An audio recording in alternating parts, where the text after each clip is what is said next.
It's my favorite day of the week. My favorite day is Thursday. Lunch and news with DotSale. Let's get into it.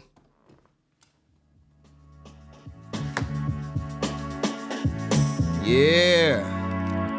I appreciate y'all. Y'all are the best audience on the entire Internet of Things. And it's not even close. We're going to talk about Katie Porter. I don't know. Let's learn about it together. We'll talk a little bit about EBT, AOC. I don't know. I threw those in there. I think it all fits.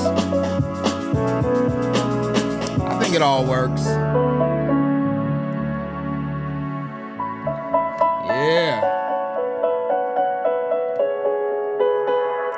This is too much fun. This is way too much fun. I be having, like, a lot of times when you think about it, like we do the show, and the show is like, we could be anywhere from an hour to 2 hours.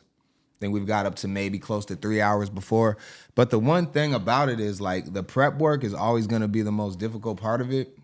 And if you look at even like athletes, you know, they'll go into a match or a game, volleyball match, basketball game, and they'll train like the whole summer. They'll do multiple practices, and then they go in there and they compete for possibly an hour to 3 hours. And, you know, that's the end of it. But like all that prep work that goes into it to be able to compete at a high level is what makes it possible. So, you know, I really look at this the same way. And, you know, because of that, I got to make sure that I get y'all fed, right? And make sure that you're taking care of yourself correctly. So let's do that now. It's kind of chilly out. And I was just thinking, like, I'm in Minnesota, so it's cold out here already. So, I mean, if you over in California, which we're going to talk about, then you don't got to deal with this. It's always warm and sunny in California. But over here, it's a little chilly. So we're going to go with tomato soup and grilled cheese. And we're going to have this content creator right here prepare our lunch for today. And I wanted to use her specifically because she has a small channel. Her channel name is Little Farm Big Dreams. She has 384 subscribers at this point. 384. Let's try to get her at least 385. All right? Let's try to do that. I want to choose her because, you know, we're looking at these politicians and stuff, and they're, you know, on a different level than the people that they represent. And they really show that in the way that they act towards people. So with that, I wanted to basically highlight some of the people that are just, you know, average citizens and good people trying to help others out. So let's check this out. Let's see what she's got to say. We'll give her an intro, and then we'll kind of skip through it and get to the final meal. Hi, folks. Welcome to Little Farm Big Dreams. My name is Denise. And today I am going to be taking this gloriously homegrown tomatoes and turning them into tomato Homegrown soup. tomatoes. Shout out to all the farmers.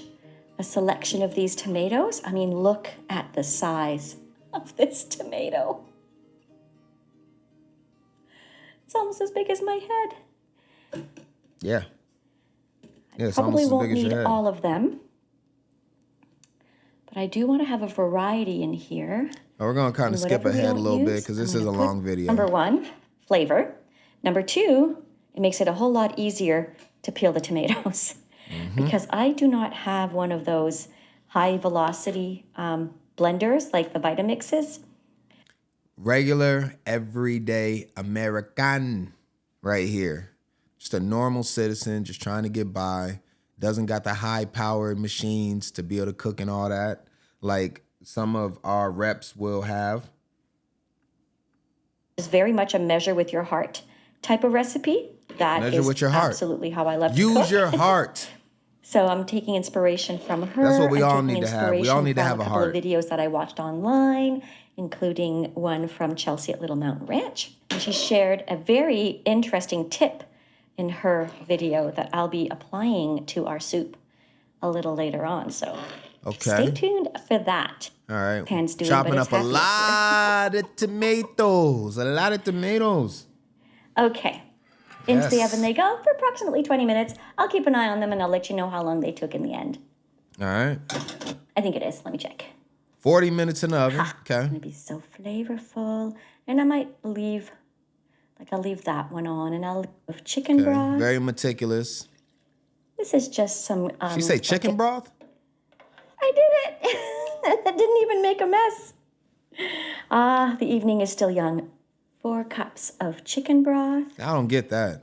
That's a little strange. This is just some. We go vegetable broth. If you want to put broth in it, though, chicken broth. we're gonna go with vegetable broth. I haven't made my own yet. The chicken broth, I don't think really works. You got a tool right there, though. That don't look normal. She got a little something going on. Going to transform. She can afford a little bit. This soup. Trick that I learned from Chelsea at Little Mountain Ranch. You take a little pinch of baking soda. I totally destroyed my box here. Just a pinch of baking soda. And it's going to fizz up. Before you add your cream, so that your cream doesn't curdle. Oh, okay. So the cream doesn't curdle. All right. So please, and that is it right there. We got tomato soup, grilled cheese. You can obviously do this plant-based and vegan if you'd like. But shout out to her. Little Farm, Big Dreams, 384 subscribers as of now. And hopefully we can at least get it up to 385. So go ahead and give her a sub if you like what she has going on. Although I thought the chicken broth was a little strange to go into tomato soup. I don't get it. I don't understand that, but maybe someone else does. So it is what it is. But go ahead and help yourself, and you can go ahead and have some food while we break down all of these things very strategically, like we do on Lunch and News with DotSale. And, you know, for us, we always look at things in a different way. So as we begin to navigate what's going on with Kim Porter, we'll talk about EBT, we'll talk about AOC. She made some comments towards men or a specific constituent possibly within her, because this guy that she was talking, we'll get into it in a second. Actually, you know what? I want to do this first. I just got to do a quick follow-up before we get to that. I got to do a quick follow-up. So I just want to talk about LeBron real quick. If anybody remembers on, what was it, Wednesday, we talked about LeBron. He had the second decision. Now, the second decision came out to be, he was just advertising for Hennessy, all right? And everybody was a bit irritated with that. Stephen A. Smith put out a whole blog post and vlog talking about it where he was extremely upset, said Michael Jordan would never do it. And the ticket prices skyrocketed because when Bron James said he was going to make the second decision, everybody thought he was going to retire. So one guy thought that the final game of the season was going to be unobtainable to purchase. So he quickly went out and purchased tickets. So he's suing LeBron. He's suing LeBron right here. LeBron is being sued for $865.66 in small claims court by a Lakers fan claiming that he was duped by Bron's ad. The fan says he bought 2 tickets to see the Lakers versus the Cavs, but when the decision was revealed to be an ad, the tickets lost their value.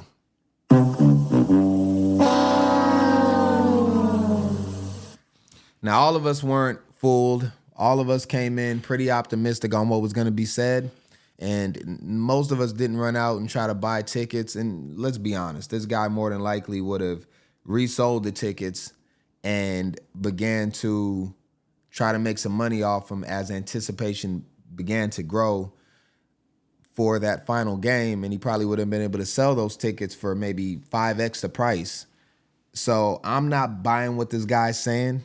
However, if he really did want to see LeBron in his final game before LeBron made that faulty announcement, he could have just simply bought the tickets because they were available for basically nothing. But now he owns these tickets where he'll get to watch Bronny James, which is not bad. You get his son and Dalton Connect starting the game, along with probably, I don't even know they'll have at the end of the season the way they're looking.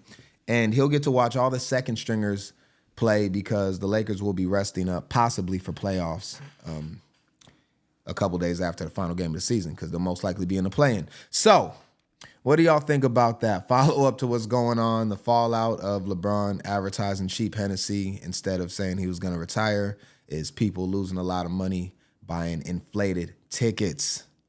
Wow. Okay. There you go. There you go. I want to get right into this AOC situation though. I want to jump right into the AOC situation. Because AOC, she's very outspoken. She's in the government. She is a taxpayer-funded servant of the people, AOC. So she cares about the people. AOC absolutely cares about the people, women and men alike. So AOC said something she wasn't supposed to based off of how she feels, and she came out with an apology for it. So we're going to think that this is very, very true to word. We're going to go ahead and see what AOC had to say. And I think we got both. We'll go here real quick. We'll just read before we get into the video. AOC backtracks after body shaming short people. Short people. All the short kings, how you feeling right now? All of the short women, right? Possibly, huh? Some women that are very short that maybe wish they were taller and they could be model-esque. Because you know all the models, all the women that are models, they're usually like tall and slender. So all the short women, you know, they might take offense to this as well. But AOC was aiming specifically at the men. It says height is an internal, not physical issue. AOC says she is actually a lover of the short king community and says people are only big or small on the inside. I don't believe in body shaming. I am talking about how big or small someone is on the inside. Let's hear what AOC's got to say. I think they clip it to show her original statement and then her apology and kind of mix it all in. So let's go ahead and let's check it out. I want to express my love for the short king community. Laugh at them. Stephen Miller is a clown. I've never seen that guy in real life, but he looks like he's like 4'10", and he looks like he is angry about the fact that he's 4'10". I don't believe in body shaming. I am talking about how big or small someone is on the inside. Like, for example, I have no idea how tall Andrew Tate is. No idea at all. Tate. But that guy looks to me like 5'3", like 5'3", 5'4". Whereas physically, men of smaller stature can come across. They are spiritually 6 foot. If you're a good dad, if you stand with women, if you're not belittling immigrants, you're like, 6'3", spiritually. I don't know. Am I being problematic? And he looks like he is so mad that he is 4'10", that he's taking that anger out at any other population possible. Like, laugh at them. Yeah, laugh at them.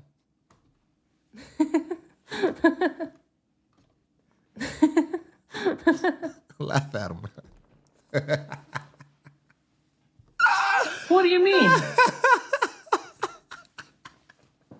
Yo, shout out to AOC, man. I have no problem with any of this. I don't care. Me personally, I don't care. I don't look at it like how everybody else is upset about what she says. She's got a preference. She don't like y'all short guys. Even though that you represent probably maybe roughly 75% at least.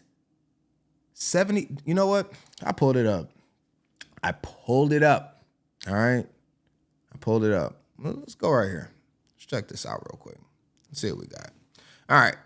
Let's go look at some quick statistics right here on the short man. I think AOC might have Googled this after she said that, AOC, and said, I might be possibly ostracizing a big percentage of the guys that might want to support me, because here it says, this is AI, this is Google, this is pulled from all the data and statistics. It says in the US, about 14.5% of adult men specifically, we're only talking about the men because that's what she was talking about, are 6 feet or taller. The global percentage is much lower at about 5%. 5%. So 95% of the entire world, which AOC probably doesn't care about much more than what's happening in the United States, because that's where she needs to continue to get votes and support to be able to maintain her government job where the people pay for her, the other roughly 95% of men. But you know what? I'm gonna be fair. I'm gonna be fair because I come in at about 6 feet, so I'm gonna go an inch lower. I could give myself 5'11". I can go 6 feet or 5'11". So we're gonna go 5'11". We'll give her a little grace. All right. We'll go right here at 5'11", and we'll just see that here. We'll see that here. There is no universally precise percentage. However, statistical data from sources like the CDC and Cura, is that how you pronounce it? Cura? Suggests that approximately 25 to 30% of the men in the United States are taller than 5'11". And I think the average is, 5'8.5", 5'9", is the average height of men. So, AOC, she came out and, had this to say. We'll listen to a little bit more of it real quick, and let's talk about a little bit of it. I want to express my love for the short king community. Laugh at them. Stephen Miller is a clown.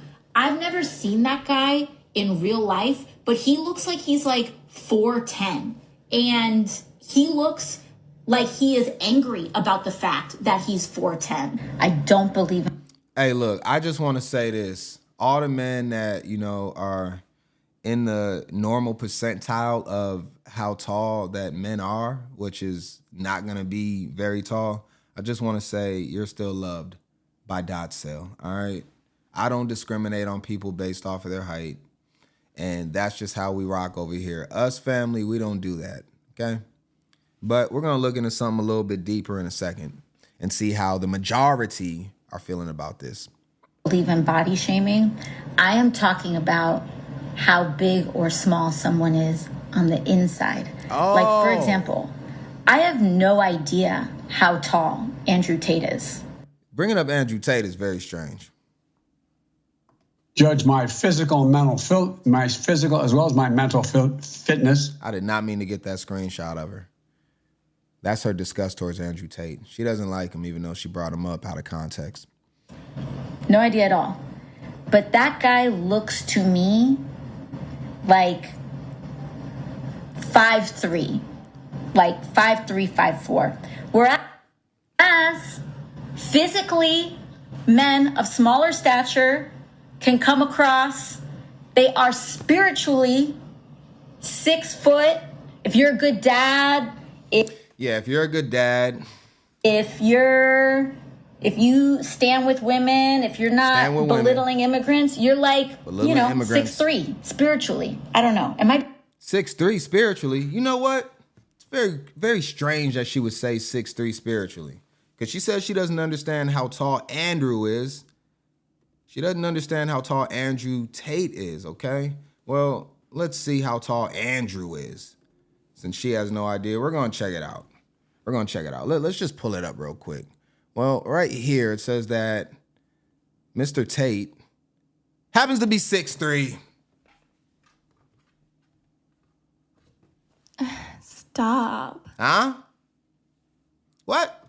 Oh my God, I fucking hate myself right now. You don't know how tall Tate is, but you happen to say his height within the same couple of sentences, succeeding, you saying that you had no idea what his height was, looking a little bit strange, okay? All right, looking a little bit strange. Am I being problematic?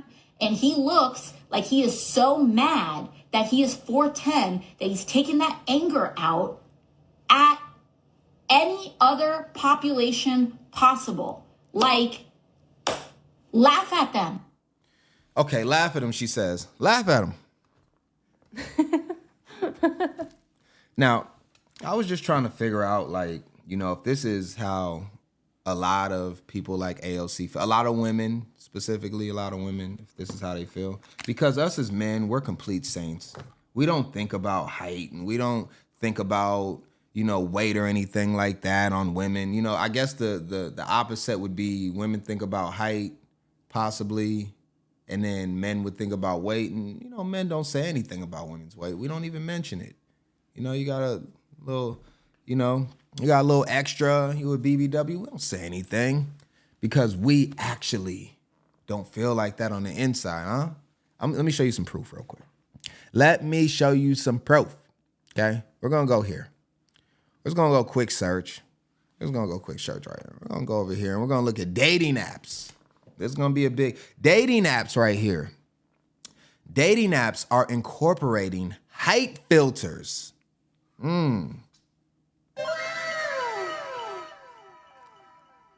Primarily for premium users.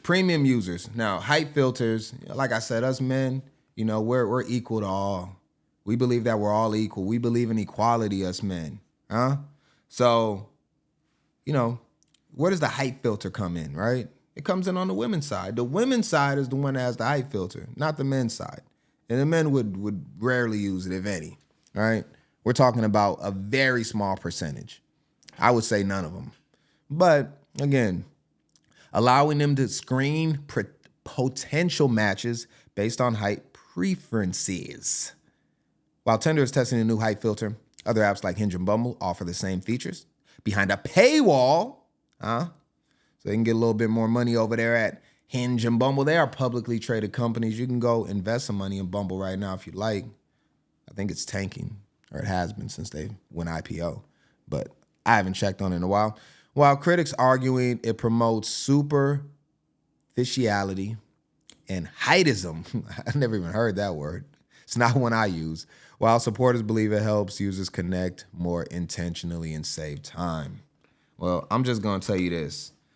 Just based off of the raw statistic numbers that we have, these statistic numbers right here, where it says about 14.5% of men are 6 feet or taller.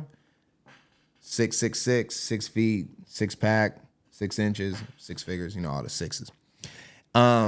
Yeah, that's really gonna lower your you're gonna hit that filter and it's gonna say no results. It's gonna say no results, bro.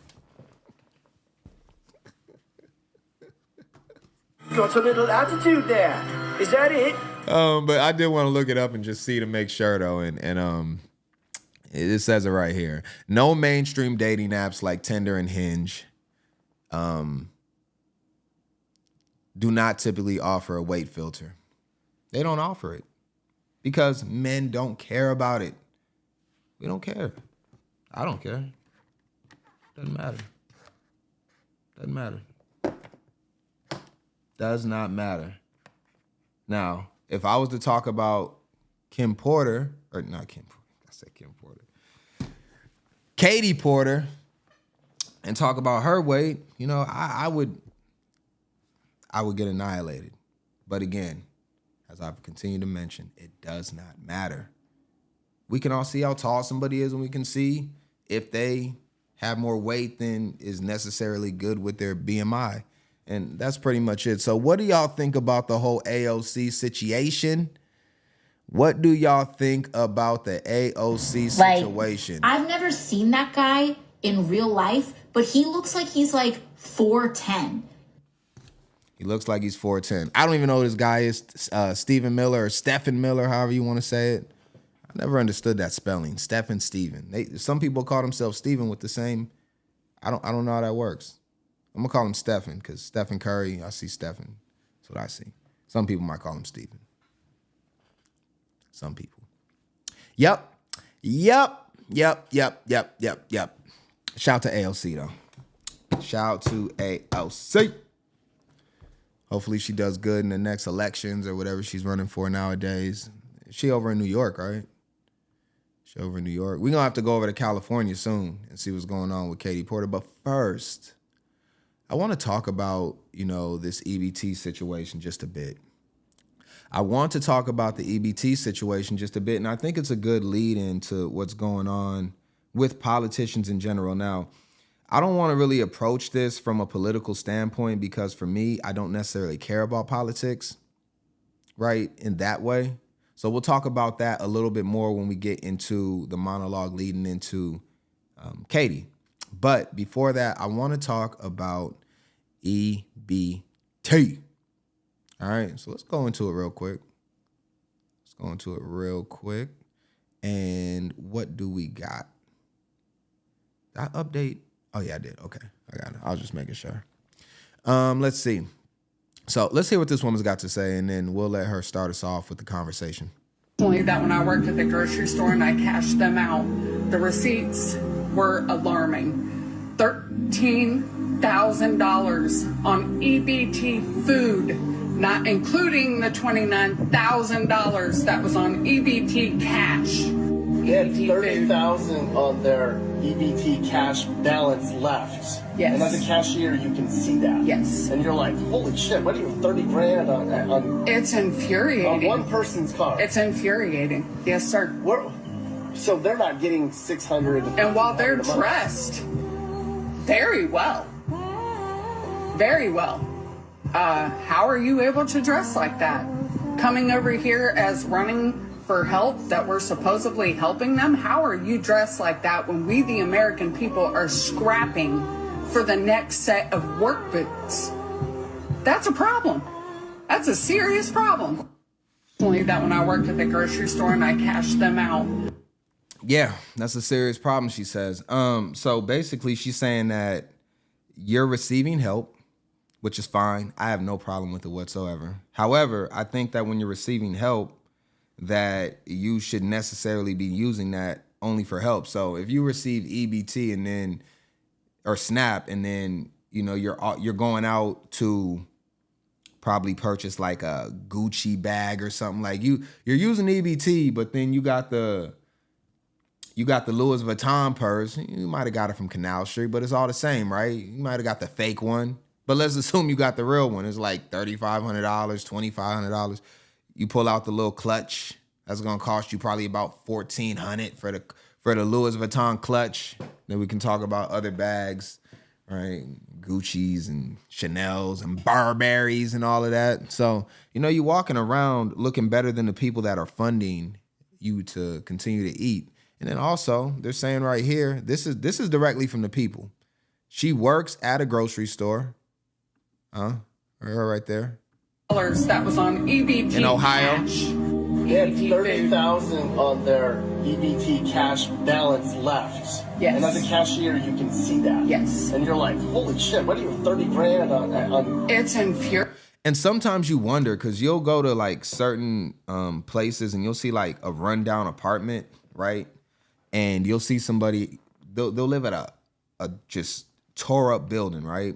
But then they'll be driving like a Mercedes C-Class or something, like a 2022, or they'll have like a super nice vehicle. And you're like, how the hell, why do you live here and you got this car? Well, oftentimes they're getting assistance to live. So they are forced to move into those places with things like, you know, probably, Section 8, different housing vouchers and things you can get that help you along with your living. And then you're able to actually keep the extra money that you have and be able to afford luxury items when the taxpayers are keeping you fed and sheltered. Now, I have one thing about this that I think that is more or less something that should be given to most Americans if possible, especially with the amount of taxes that we pay, is healthcare.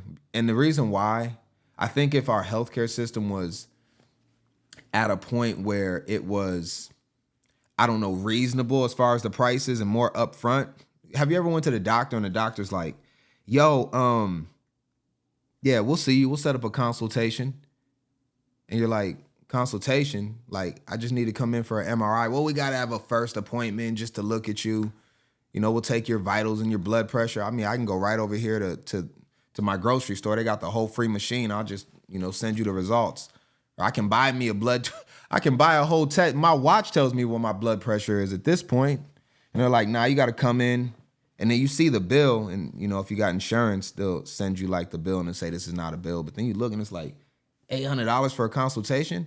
If you told me that beforehand, I probably would have said, can we just skip the consultation and get straight into the MRI I need? Because we're going to have to get to that anyways. Now we're going to do the con, then we'll set you up for 2 weeks after. So it's a scam. But then also when you get those bills, they're extremely high. I mean, like out of control prices for anything that has to do with medical. Now, this is going to lead into how people are spending their EBT food. But we definitely had to hear from the people and see exactly what's going on and begin to understand that we have a lot of problems with the way that the money is allocated from the government to certain individuals and how the taxpayers are basically getting hosed. Because you'll see the taxpayers and it's the opposite. They might live in like a nicer community. They might have like a little better housing at different points, but then they're just riding like a regular normal car, which actually proves that there's an imbalance in the way that things are distributed. And, you know, it kind of sucks. But I did want to see how people are spending their money on EBT. So let's look at it here. We got McDonald's, good old McDonald's, the Golden Arches.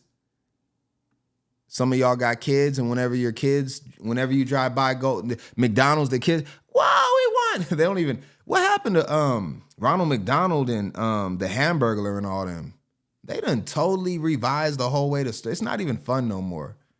I haven't ate McDonald's in like 20 years, personally. But if I did, I wouldn't even want to go there no more. It's not fun. They changed the whole aesthetics of the building. You know, there's no more playgrounds and fun play things and the ball pit, none of that, no more. It just sucks. And now here they are accepting EBT. Let's check it out. We're not going to play the audio. It's just music in the background. But this is somebody here capturing that. And I didn't think you could get hot food with EBT or SNAP, however you want to look at it. But here we got it. The worst food for you on the planet right here, you can buy with EBT. Okay, all right, let's continue to move on because I want to look a little bit deeper into this. Let's look at this woman right here. And again, we said we're not talking about, we just had AOC on. We just talked, AOC, she just got done destroying men for their height. We just got done hearing it, right? We just seen AOC right here destroy this man and said he looks like he's 4'10", he's a scrawny little punk, and the dating apps are filtering out men that are small. So we are absolutely not going to say anything about this woman's weight as she airs her grievances out over her EBT and her being having it stripped away, possibly, I mean, what did she say? Possibly $29,000 a month in food stamps. I doubt she got that much. But this is what she's saying, right? And we've heard a similar story. So let's listen to this woman and see what she's got to say. I am a single mom of four single mom. Who are ages 21, 17.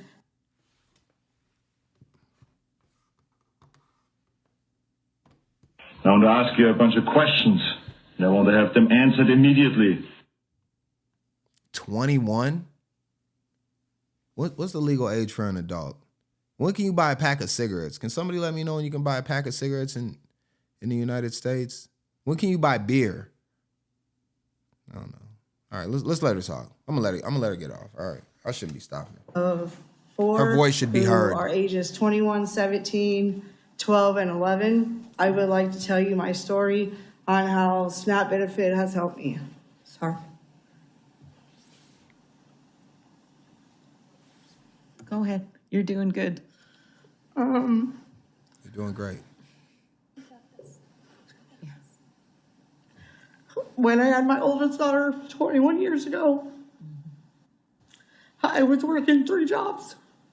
One job alone, I had to pay childcare. Another one to pay food, and which wasn't enough, and one to pay the bills, and I still struggled a lot. Moving forward, I am now working a full-time job as a bus monitor, and I'm a driver who transports students to specialized schools in Kansas City. As an employee of the school district, I only get paid once a month. By the time I get my bills paid, I have nothing left to pay for food and other basic needs. If it wasn't for SNAP benefits, I wouldn't be able to feed my children nor myself. I work, pay my bills, And like every other mom, I want to be sure that I have enough food to put on the table. Come on, man. All the humanity! You must unlearn what you have learned. Does a 21-year-old work? I just got it. Does the adult that you call a kid, does the 21-year-old work and provide for the household as well? That's still living at home at 21. You didn't mention anything about any type of 21-year-old, because I'm sure in a speech like this, that would have been included if it was relevant. I got a 21-year-old disabled girl. You know, she can't work. I got to support her for the rest of her life. Right? I got a lawsuit against Tylenol. Look, so then, right? Now, I do want to point out a few things real quick. She absolutely had enough money to get her ears pierced and go ahead and throw some crystals in there. Looking, man, them some VVS's in there? Huh? Them don't look cheap. How much does it cost to get your hair highlighted in the back and turn it purple? How much does that cost? I'm just asking questions. She got a nice ring on. Okay. All right. I don't know what she's driving in, but I'm assuming it's at least an SUV. Okay. Now, a couple things stand out about this, right? Just a couple things. All right. And we'll run it back because I want to look at a couple of the things that she said and highlight just those specific things. I am a single mom of 4 who are ages 21, 17, 12, and 11. I would like to tell you my story. Okay. I got one question right here to start. Single mom of a 21-year-old. Fair enough. Let's call it, I don't know, maybe a mistake. Unwanted. She said, I'm not getting in, I'm not going to terminate. Fair enough. But then subsequently you had a 17-year-old. Let's chalk that one up yet again. You got 2 now, single mom. Then you had back-to-backs, 12 and 11. Could it possibly be the case that you seen how the benefits were supporting your first 2 as well as yourself? And then you said, let me have 2 more. Even though I'm going to pick the worst guy that's going to immediately get up out of there.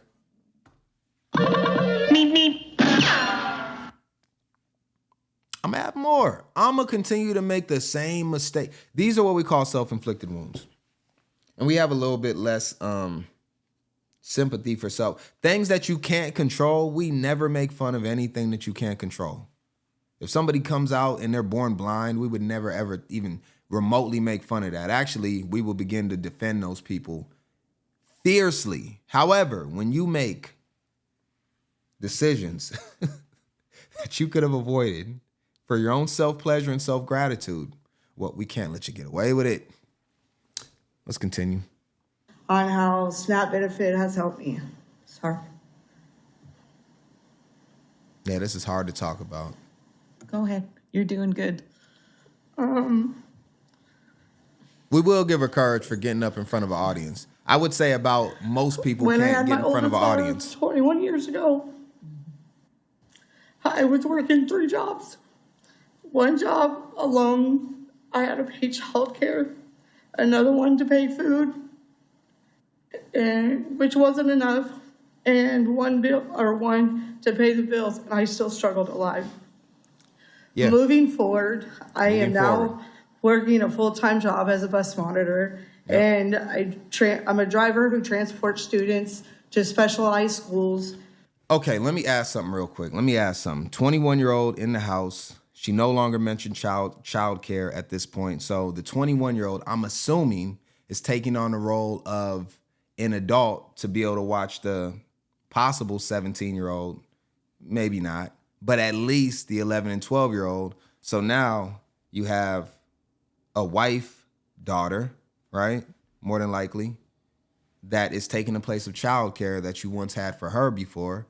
So she can subsequently watch the kids while you go out to work.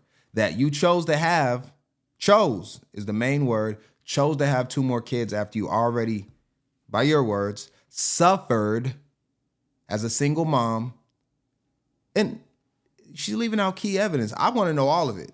I want to. Can we get an interview? I'll give her the Zoom link. She can come up. We can have a conversation because I might be missing some things. There might be more to this.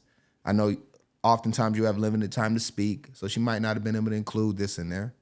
But where are the kids' fathers at? Where? Because most of the time when it's a tragedy, like, maybe they got clipped or something like that, all right? Then, they would come out and explain that and say, very uncertain. And then we'd have a bit more grace. She said, I did it the right way. I got married. We had a great family. We had a house. Everything was good. We waited. We set up our finances correctly. And then I got pregnant, and he unfortunately is not here with us anymore. He was the perfect man. We're not hearing none of that.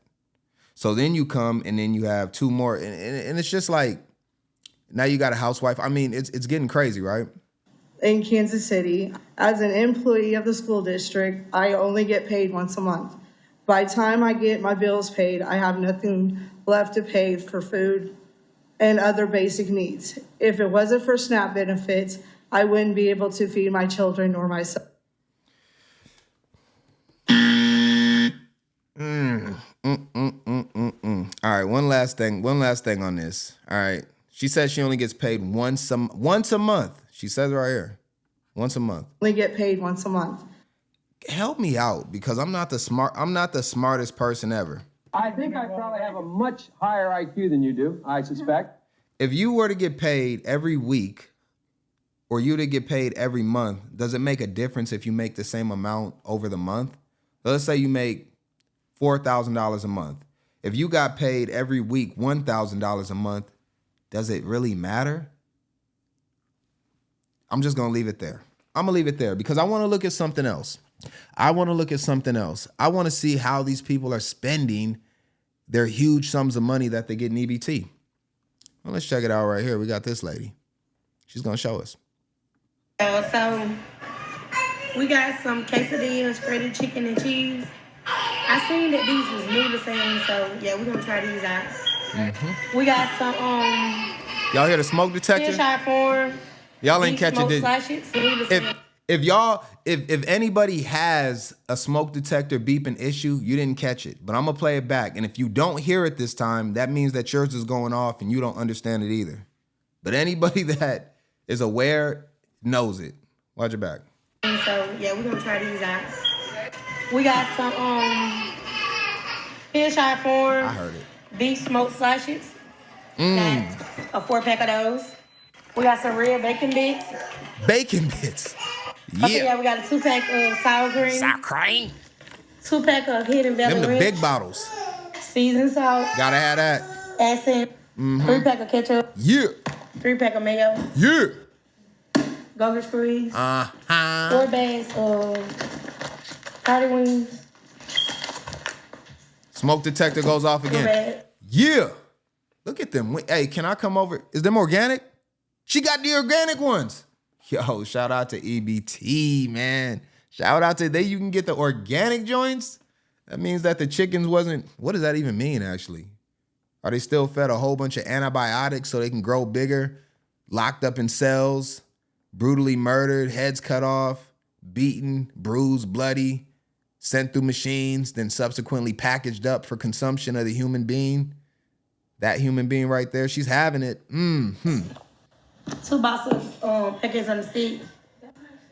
2 cases of Kool-Aid jammers. She said, you know what? We bossing up over here. We bossing up over here.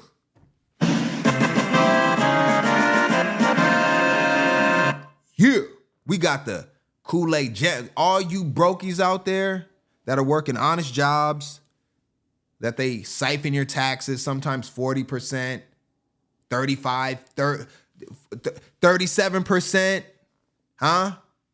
So we can go ahead and you can allocate that to all the people that want to go out and buy Kool-Aid jammers. They don't even want to go get the powder mix.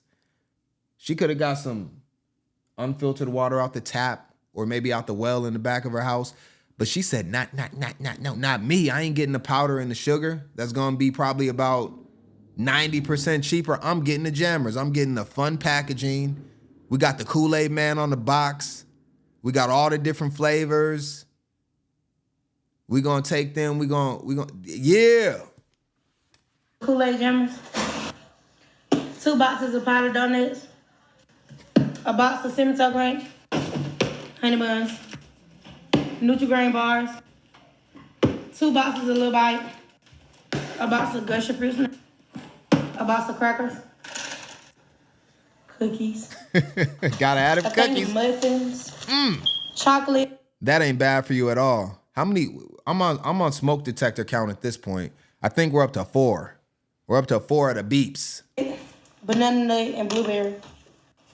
Can you buy a smoke detector battery with EBT? Can you get 9 volts with EBT? 2 cases of apple and eve juice. A thing of Bodot noodles. Bodot noodles. Yeah. A box of patty sausages. A cases of Hold on, which one are those? Are those heavy syrup? Or are those the no sugar ones? You know they got both options. They got the dipped in heavy syrup, and then they got the one that's just like 100% fruit juice. Jello. Oh, them the Jello ones. Jesus. She got the Jello. That's the worst one you could get. With jelly. Sandwich cheese. 2 bags of Doritos. The Blazing Buffalo Ranch and the regular one. A thing of hamburger patties. I'm not trying to trigger. I'm not trying to trigger the taxpayer. If you got an honest job and every time you look at your check, your job say you're getting paid $1,000 a week, we got you. Don't worry about it. We got you. And then you finally get your check and it's like $618.02. After you grossed 1,000, your net is 600 something. Nah, don't be upset. Don't be upset. This is where your money's going. Box of this variety of chips. A box of the back to school variety of chips. A box of the flaming hot variety of chips. A box of the bold variety of chips. A case of Cheez-Its. Different kinds of Cheez-Its. 2 cases of mini waters. Yeah. I found my freeze dry candy. We got 2 boxes of those. Oh. 2 cases of, no. Oh my God. Should we keep going? It's all garbage. It's all garbage. Yo, TK214. Yo, what? Hey, wow. I'm done with this. I am done. I can't. Listen, this video continues to go on. We've only got through half of it. I'll skip up ahead real quick. I'll just show you. It doesn't stop. $987. The video can't even load. The video just gave out. The whole video just exploded. The video couldn't even handle all the diabetes in this one clip. The videos, I can't even play it no more. You see it right there though. I got it. I got it for y'all. It's right here. She doesn't stop. Look. We only got through half. We only got through half. Now, I want to say this. Did I have anything else on this? Hold on, let me see something real quick. Oh, no, I said that. Oh, yeah, okay. So this is going to lead into our main topic. We're going to talk about Katie. This is going to lead into our main topic. Now, Massachusetts Governor Laura with an M, Haley, looks like Healy, diverted nearly $100 million in taxpayer funds to provide illegal immigrant families with $30,000 for housing over 2 years, $4,000 monthly EBT cash, and $500 for free food, free healthcare, and cable services. Now, I got to be objective, so I did want to go ahead and get some contrast to this. So I went ahead and looked it up, and here they're saying that is not what the case was, all right? Here they're saying that is not what the case was. Some want it to be, some don't. But it says she has not diverted $100 million in taxpayer funds to provide for undocumented immigrant families. Instead, her administration administration has allocated existing state funds and sought supplemental budgets and legislator to cover the rising cost of states' emergency shelter system. So it's just a different way to scramble the words and say, well, this is an emergency shelter system. Well, who needs emergency shelter systems? Most likely migrants, and the legal ones, we're not talking about them, but possibly the illegal ones that came in here with no plan at all.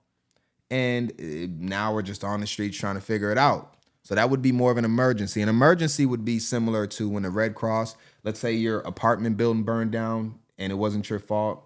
The kid over next door, he's playing with matches. He got hairspray and a lighter because he's got nothing else to do. He don't do his homework. Get your rim down.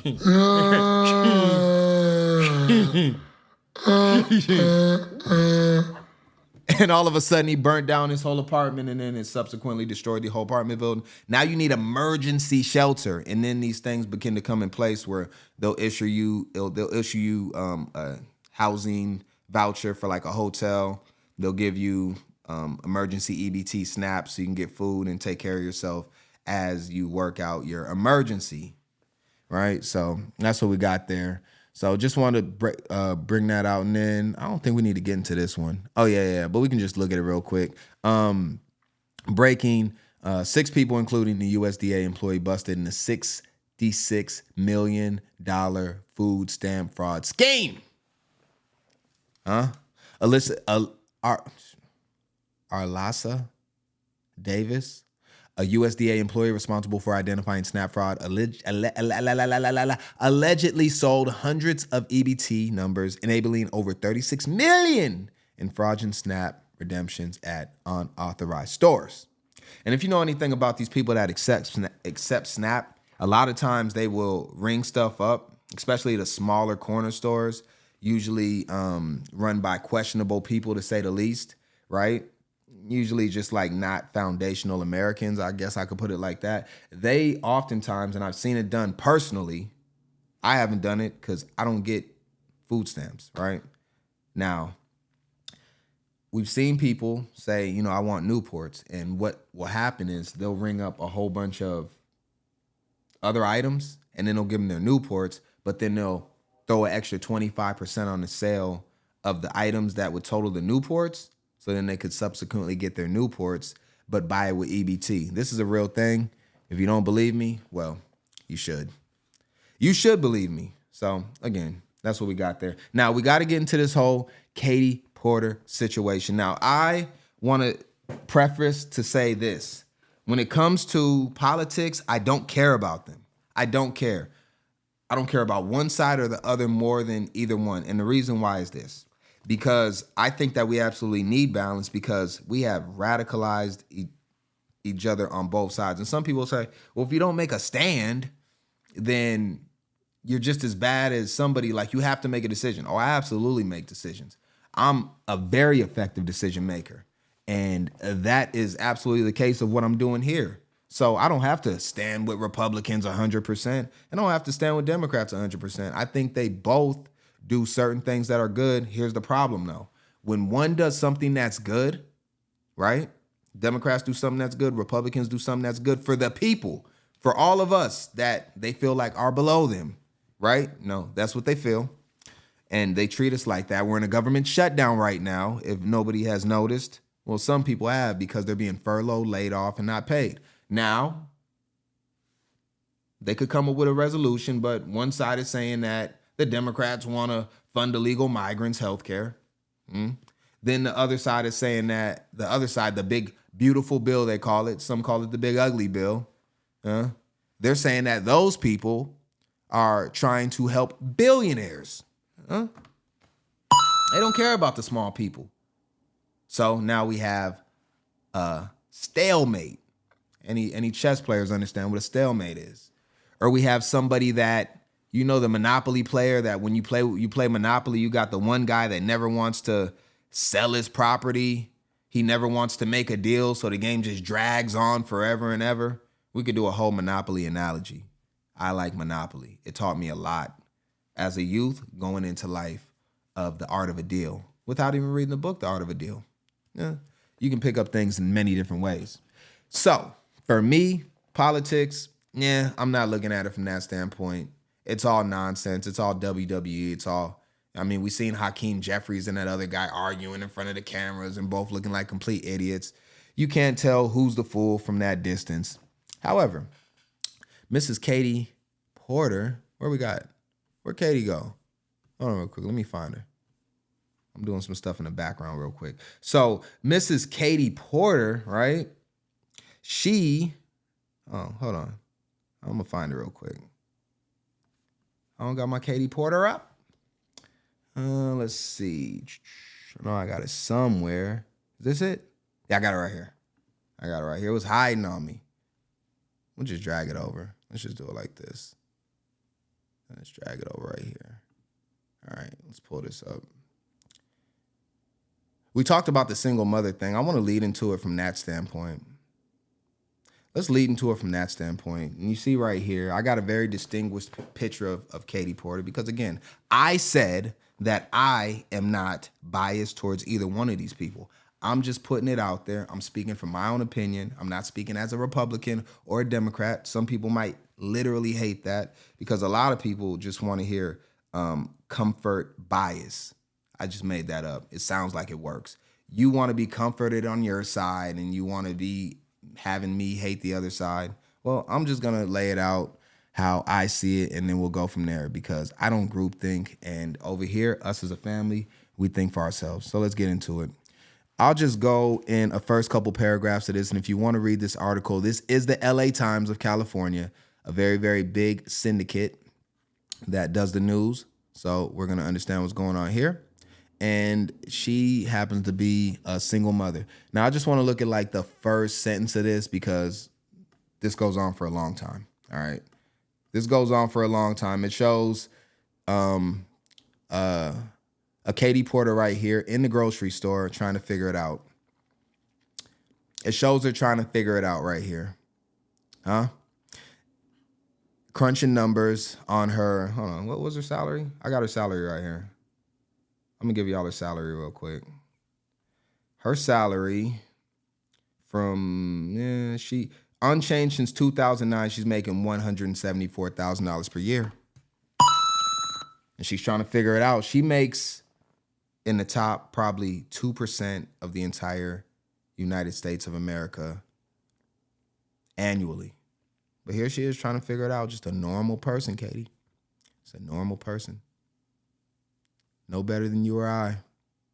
No better than you or I, Katie. But she does have something that's very common with the people. And we seen the lady earlier, the single mom, struggling with her kids, ages of 21, taking care of her younger kids possibly. One busy morning last summer, Rep. Katie Porter timed her flight back to Washington with one to Oregon so her 3 kids could visit their father, whom they had not seen in months.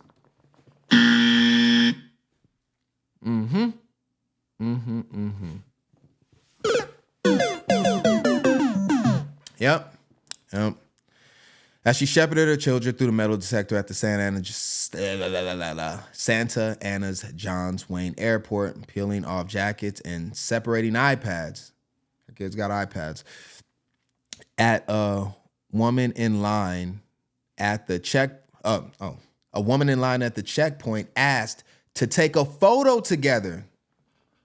One of her supporters really, really likes her, really appreciates her, probably has a photo of her up on the wall, idolizes her, reads all her songs, watches all her books, and but Porter politely declined. We're gonna see a little bit if she's actually polite. We're gonna see a little bit if she's actually polite when we get into some of the things that she said. Now, she continues to go on and say, after surviving the airport gauntlet, Porter was buying her kids snacks for the flight when the same woman found her and asked again. Quote from Porter, I am sick of people trying to take their photo with me. They trying to take their photo with, they trying to take a photo with me, Katie Porter. Huh? An exhausted Porter recounted. Single mom. Kids see their father, every several months. Could let him probably stay with the father. Nah. We're going to transport them all through the airport and get upset when we have people try to talk to us. Later, while speed walking through the halls, dragging their kids, get your ass over here. You slow brat. I'm just doing it for effect. Can I have some fun? All right. Later, while speed walking through the halls of the U.S. Capitol's Cannon building, late for a committee meeting, bro. She just walked in fashionably late. Late for a committee meeting. She was late. Yep, she takes her job very serious. She cares about the people. The fan had caught Porter at the confluence of her dueling lives as a single mother to the three and a social media superstar Senate candidate. Yeah, she is Gavin Newsom. He will be relieved of his duties in 2026. And now we're going to have a new governor for California. And Mrs. Porter is the front runner. Yeah.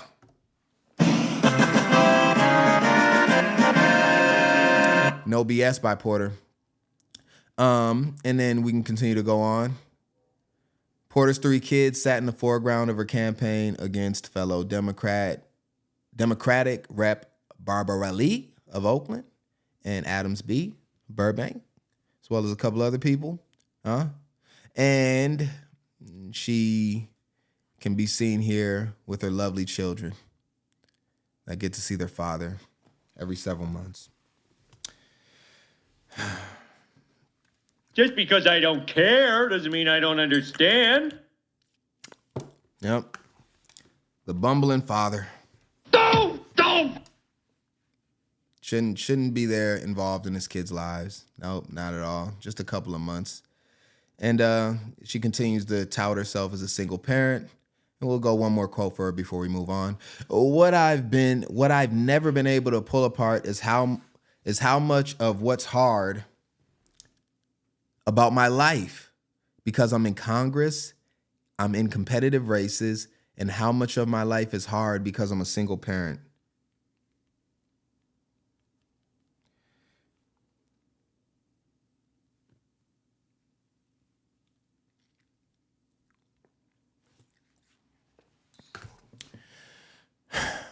Porter told The Times, 50 years old Porter.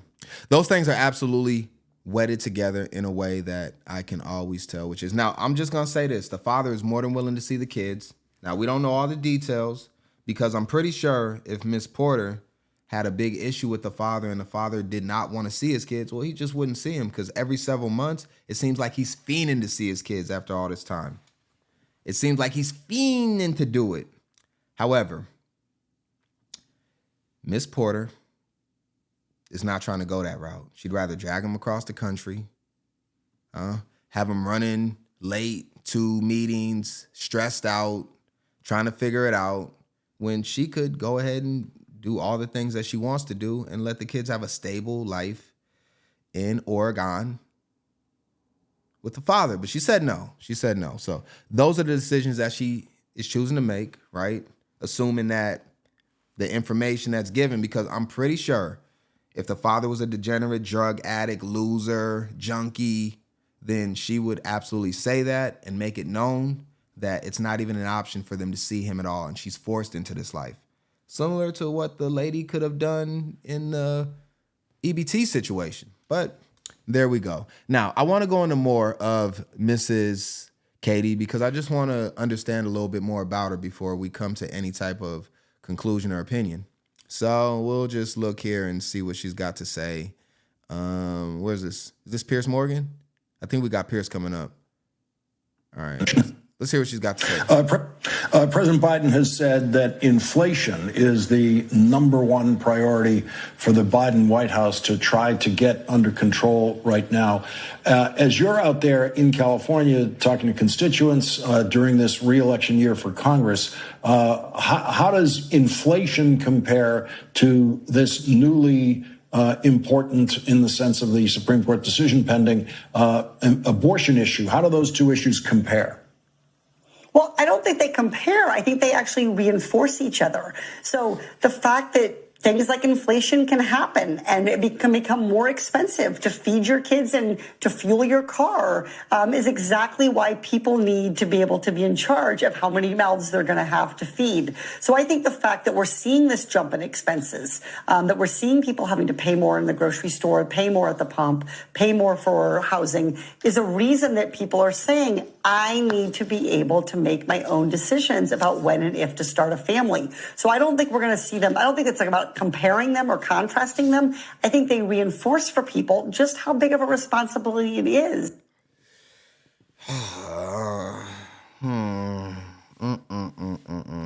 What do you mean? I want to ask you a bunch of questions, and I want to have them answered immediately. All right, Miss Porter. So, inflation doesn't matter, right? She says inflation doesn't matter. Now, my thing is this, right?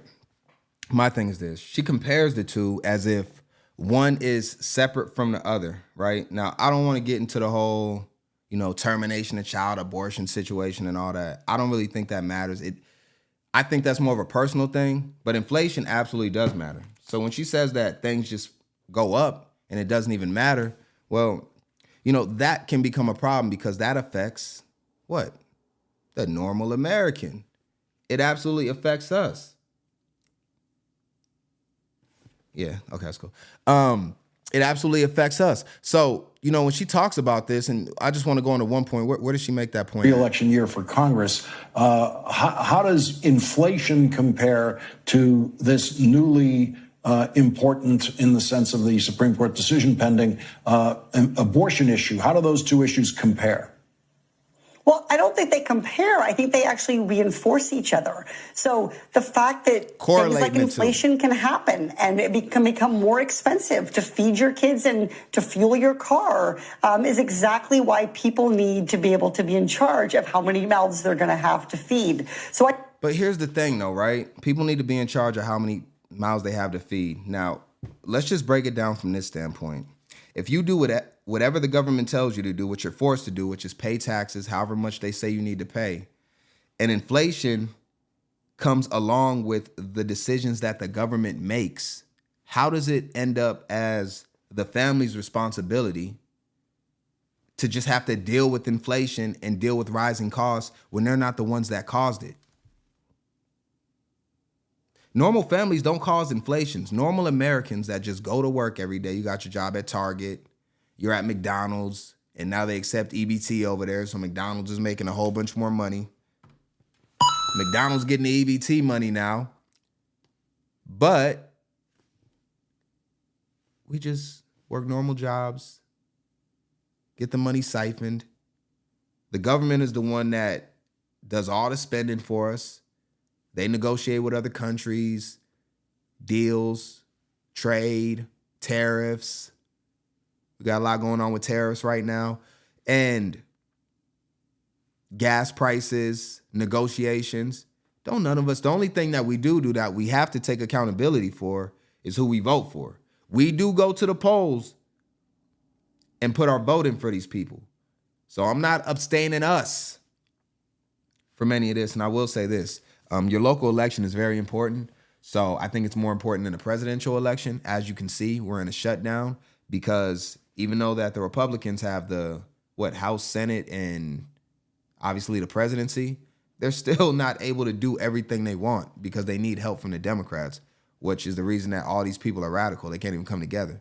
There's nothing bipartisan about most of these people. So with that, it really puts into perspective that when you have a politician, right?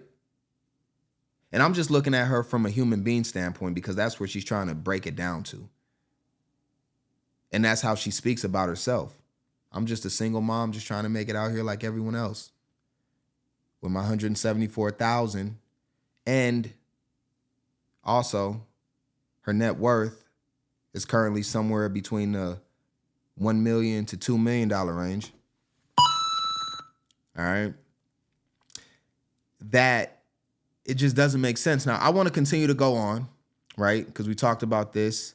We're going to look at this right here and see what we got going on. Let's check her out. Should be what do you disagree with out of interest? We should be able to have a civil debate. Nobody, including Riley Gaines, who I disagree with strongly, should be What do you disagree with out of interest? I think that it should be up to sporting bodies to make the decisions about who and how should compete. What has she said that's actually wrong? I think that what she has done is try to turn this. We talked about people, using things to kind of get likes and get clicks. That's not what she's doing. I've got no. And she does a lot of double talk, but I'm not actually going to take shots at her for that because I think all politicians do double talk and they don't answer the question directly with a yes or a no. It's never going to happen from any of them. I can't tell you one single politician that answers a question with yes or no. Not one. If you can find that clip, send it to me. No truck for Riley Gaines personally, but all I've seen her do is stand up for women's rights to fairness and equality. But she actually competed against Leah Thomas, and it was obviously unfair. Leah Thomas won one of the races in the NCAA championships by 50 seconds against a bunch of... So she's talking about women in, and we don't got to go through this whole clip. She's talking about women in men's sports, right? So just giving her stance on that and the equality that should be there. So Riley Gaines basically is an advocate against men being able to compete in women's sports. She was annihilated by a biological man in swimming, right? That transitioned into be a woman, but still basically is a man. I don't know. It's all confusing, right? It's very confusing. Judge my physical and mental, my physical as well as my mental fitness. I just know me as an athlete, me personally as an athlete that continues to compete athletically at all times and that officiates sports in all levels, men's and women's alike, as well as girls and boys. I'll just say that there's a big difference after, I'd say about the age of 13 within the boys and the girls. Before that, I think they're actually somewhat equal for the most part. But then somewhere after like 13, I think it begins to change and, the boys become a lot more athletic and strong and all that. But I've always said this, volleyball is a women's sport. I think women are the best in volleyball. And I think, well, I don't know, that velocity is something else. I think, yeah, it's tough. I don't know. I don't really got an argument for that. Biological. I think volleyball is a women's sport, though. I believe that. The men can be mad at me. I think volleyball is a women's sport. Females who simply couldn't keep up. That cannot be right. It cannot be fair. That is something that I think our sporting bodies should be dealing with. And by the way, Riley... But you're the leader. Like, you're the one that can advocate for these things. So now you're just basically putting the blame off someone else and you're not taking a stance. But when you put yourself in these positions, you have to take a stand. Like, that's what you're here for. You're here to make the tough decisions. That's why you're in a leadership role.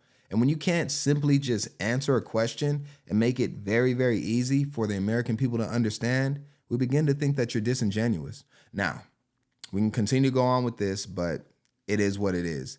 We're just breaking down some different things that she said. I want to go into a couple more. Now, we're not going to get into this one yet, but this is going to be a lead up into what's going on with the main video that started all of this. I think I got some more. No, we don't want to do that. Hold on. Forgive me for looking at. Okay, yeah, we're going to come to this one last. I think I got one more before that, though. Let me see. What did I have pulled up? Oh, yeah. Okay, we can look at this. So, toxic workplace allegations. Let's just read over this real quick. In 2023, Politico reported a criticism that Porter was allegedly a terrible. What? What does that mean? According to some accounts, abusive, racist. You're racist. I don't think I've seen her do anything racist, though. But I haven't, I don't know everything. Anyways, the accusations include allegations that she used racist language and ridiculed people for reporting sexual harassment. Okay, I don't know. The Washington Post interviewed 8 former employees on condition of anonymity.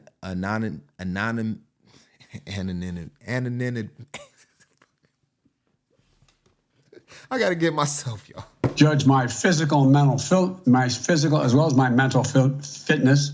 Anonymity about their experiences working for Porter. I know y'all love it when I read to you. I know you love it. You can just sit down, drink your hot cocoa, and have me read to you. It's very comfy.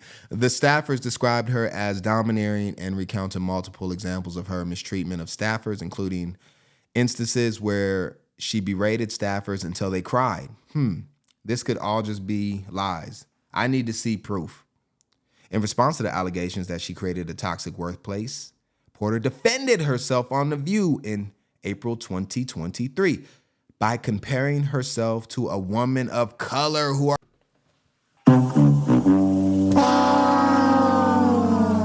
She did it. I didn't do it. She did it. She did it. She compared herself, the woman that makes $174,000. Now, I will say this. There might be a little bit of a comparison here. Huh? Times for Jesus. There might be a little bit. This is maybe what she's comparing herself to, possibly. Maybe. Just a woman on EBT. Just a normal human being. Just buying Cheez-Its with taxpayer gut. Buying Cheez-Its and Gushers. This might be what she's comparing herself to. So we'll give her a little grace. She is the same as a woman of color, Mrs. Porter. All right. So she did that. Okay. Now, I'm not believing none of these allegations. I don't believe it. Mrs. Porter, I believe that you are a lovely woman. Okay. I believe you're a lovely woman, Mrs. Porter. What they're saying right here, that there's instances where you berated staffers until they cried, and that you created a toxic workplace, and that you are compared to a woman of color? You're a racist. No. Me, DotSale, I do not believe it. And you got to understand how I felt when I seen this video. You got to understand how I felt. I didn't believe it. I'm not. No way. This is not true. It's not true. No, Mrs. Porter, it's not true. Say it ain't so. Say it ain't so, Mrs. Porter. No, say it ain't so. Say it ain't so. Hold on, I gotta go. This is not you. Sorry, I gotta get the slide up. I just lost the slide. Hold on, where's the slide at? Oh, we got it. Get it right. In order to win, man. Well, unless you think you're going to get 60% of the vote. You think you'll get 60%. Everybody who did not vote for Trump will vote for you. That's what. Actually, no, you know. Hold on real quick. Actually, no. You're going to do this one. We're going to do this one first. I don't want to believe any of this. So this is a precursor.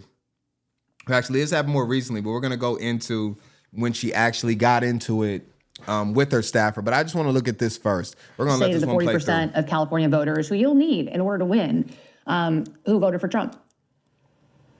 How would I need them in order to win, man? Well, unless you think you're going to get 60% of the vote. You think you'll get 60%. Everybody who did not vote for Trump will vote for you. That's what you're thinking. In a general election, yes. If it is me versus a Republican, I think that I will win the people who did not vote for Trump. What if it's you versus another Democrat? I don't intend that to be the case. So how do you not intend that to be the case? Are you going to ask them not to run? No, I'm saying I'm going to build the support. I have the support already in terms of name recognition. Mm-hmm. And so I'm going to do the very best I can to make sure that we get through this primary in a really strong position. But let me be clear with you. I represented Orange County. I represented a purple area. Mm-hmm. I have stood on my own 2 feet and won Republican votes before. That's not something every candidate in this race can say. If you're from a deep blue area, if you're from LA or you're from Oakland, You don't have an But experience. you just said you don't need those Trump voters. Well, you asked me if I needed them to win. So you don't I think feel you like need this them is to win. unnecessarily argumentative. What is your question? The question is the same thing I asked everybody, that this is being called the just being empowering voters to stop Trump's power grab. Every other candidate has answered this question. This is not Correct. And I argumentative. said I support it. So, and the question is, what do you say to the 40% of voters who voted for Trump? Oh, I'm happy to say that. It's the do you need them to win part that I don't understand. I'm happy to answer the question as you have it written, and I'll answer it. And we've also asked the other candidates, do you think you need any of those 40% of California voters to win? And you're saying, no, you don't. No, I'm saying I'm going to try to win every vote I can. And what I'm saying to you is that... Well, to those voters, okay, so you... I don't want to keep doing this. I'm going to call it. Okay. Thank you. You're not going to do the interview with us? Nope, not like this. I'm not. Not with 7 follow-ups to every single question you ask. Every other candidate has answered. I don't our care. follow-ups. I don't care. I want to have a pleasant, positive conversation in which you ask me about every issue on this list. And if every question you're going to make up a follow-up question, then we're never going to get there. Ms. And Porter, we're just going to circle around. I am an investigative I have never had to do reporter. this before, ever. You've never had to have a conversation with to end a an reporter? interview. Okay, but every other candidate has done this. What part of I'm me? I'm running for governor because I'm a leader. So I am going to make... So you're not going to answer questions from reporters? Okay, why don't we go through? I will continue to ask follow-up questions because that's my job as a journalist, but I will go through and ask these, and if you don't want to answer, you don't want to answer. So nearly every legislative... I don't want to have an unhappy experience with you, and I don't want this all on camera. I don't want to have an unhappy experience with you either. I would love to continue to ask these questions so that we can show our viewers what every candidate feels about every one of these issues that they care about. And I want to shout out CBS News for putting this out because I'm pretty sure this wasn't live. It was pre-recorded. So they absolutely did not have to put this out. They ain't have to put it out, but I didn't want to move that. But it looks like somebody in her own camp. Looks like somebody in her own camp has some issues with Mrs. Porter because this was leaked shortly thereafter. See it right here. We can start it from here. Actually, we'll get the whole thing. You ready for stat number 2? I am. All right.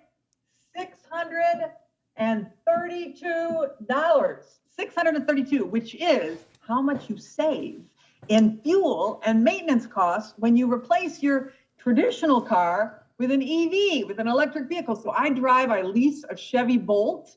It is the best car that I have ever owned. I just plug it into the garage, 3-hole prong plug, and I never have to go to the gas station.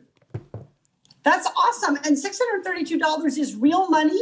And I know here at UCI, we have a National Fuel Center Research Center, and they're also doing work on how to make electric vehicles affordable, including for low and moderate income people, working moms, single moms like me, people who really could benefit from an extra $632 in their pocket. And it's also not just the individual savings, but it's also the total savings for our economy.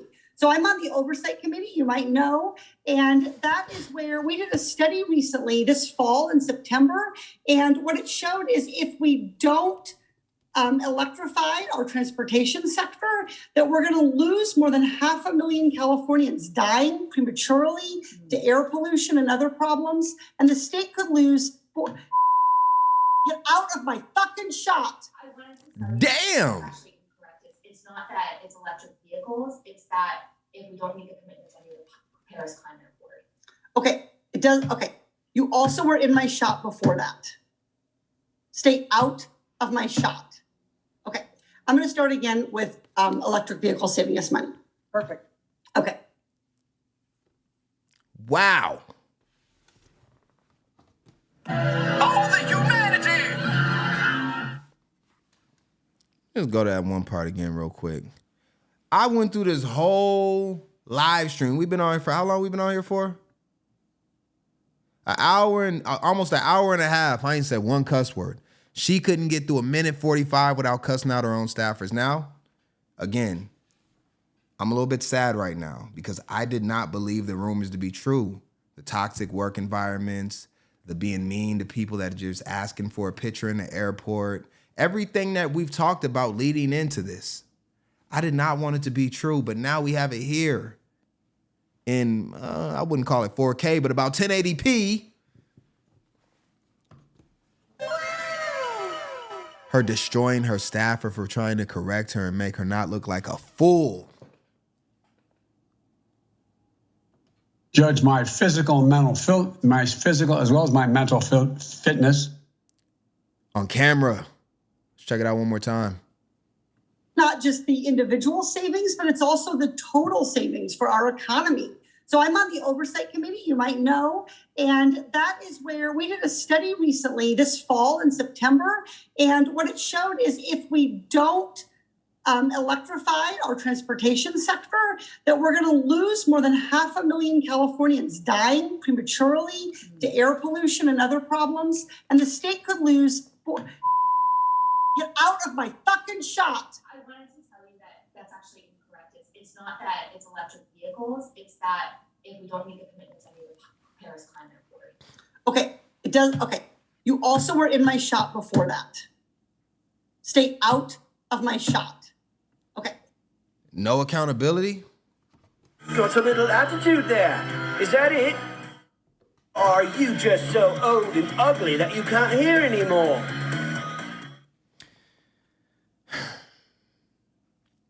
It's all about her. It's all about Katie.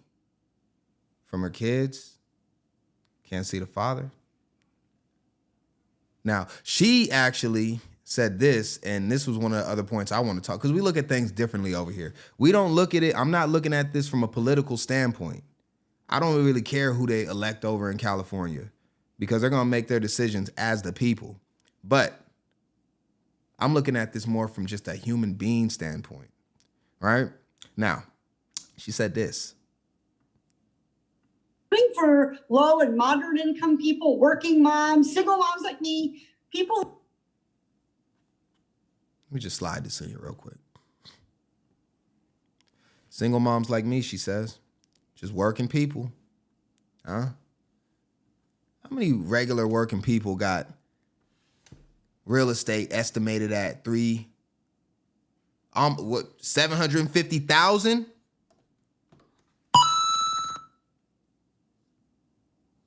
Personal residence.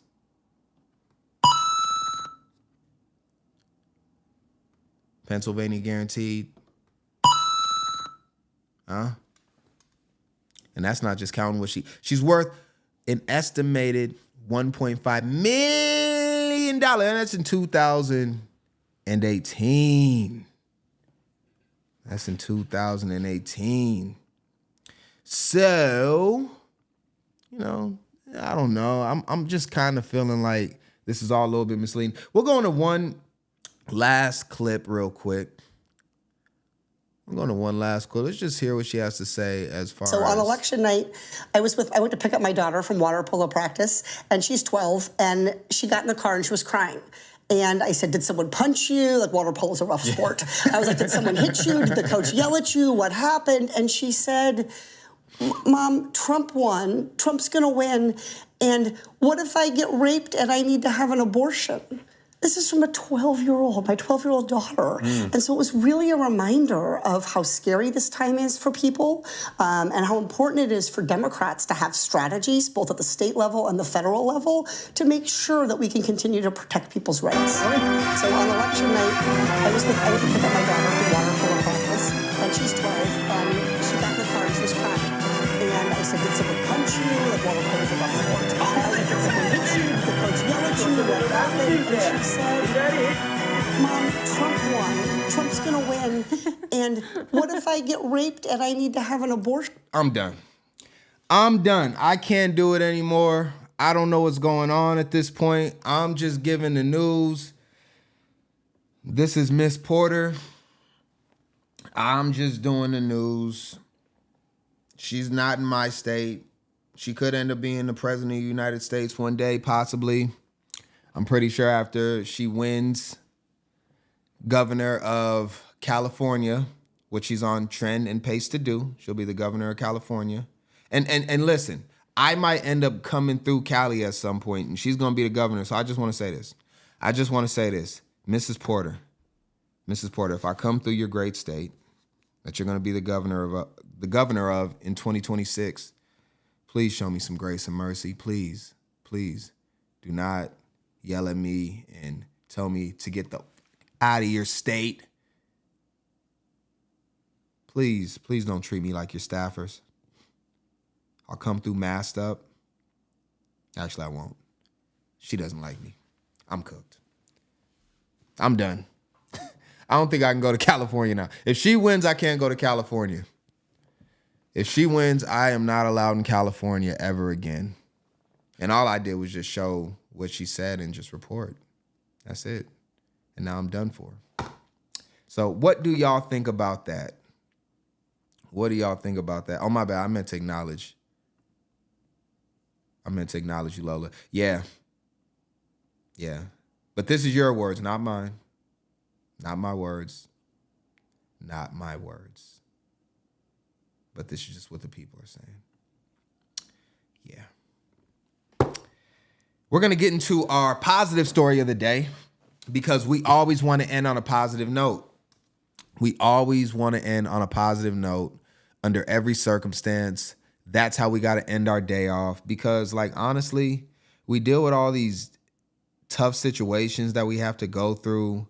And I just think it's been really tough for us as a people and everything that we're going through. So for me, it's just like, I like to see really good stories that are inspiring and that are helpful to the kids. You know, the last thing I want to do is have to experience or have to understand that there are kids out here that are afraid, like her 12-year-old is, that she decided to tell everybody on national TV for everybody to see about her daughter's worst fears that I'm not even going to repeat because it's just insane.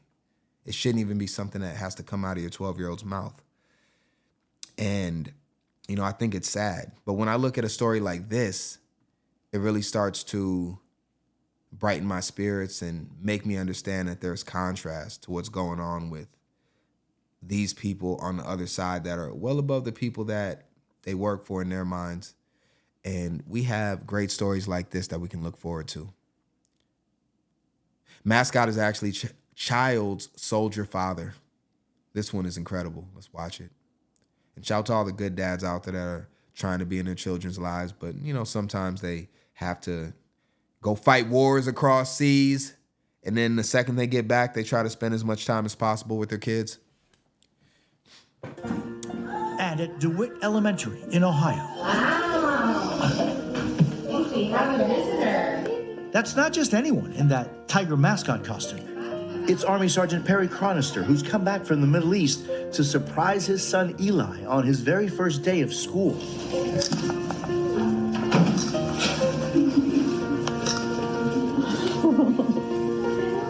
That's Eli's dad. I love it.